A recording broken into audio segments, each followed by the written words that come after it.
আয়ারল্যান্ডের বিপক্ষে টি-20 সিরিজ খেলতে চট্টগ্রামে পৌঁছেছে বাংলাদেশ ক্রিকেট দল। সকাল 11টায় চট্টগ্রাম পৌঁছায় টাইগার টি-20 দল। আইরিশ দলও পৌঁছেছে বন্দরনগরীতে। লাল বলের লড়াই শেষ, এবার সাদা বলের লড়াই। সেখানে 2 টেস্টের সিরিজে আইরিশদের হোয়াইট ওয়াশ করেছে বাংলাদেশ।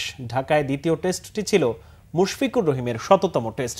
প্রথম ইনিংসে সেঞ্চুরির পর দ্বিতীয় ইনিংসে অপরাজিত 53 রান করে নিজের মাইলফলকের ম্যাচটি রাঙিয়ে নিয়েছেন মুশফিক, হয়েছেন ম্যাচ সেরা। টেস্টে অপেক্ষাকৃত দুর্বল প্রতিপক্ষ আয়ারল্যান্ডের বিপক্ষে ব্যাটে বলে দাপট দেখিয়েছে টাইগাররা।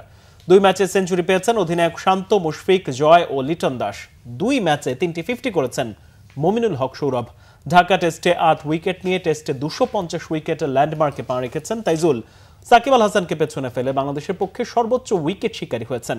টি-20তে যদিও টেস্টের বেশিরভাগ ক্রিকেটারই নেই, টেস্ট দলের শুধু লিটন দাস থাকছেন 20 ওভারের ক্রিকেটের নেতৃত্বে।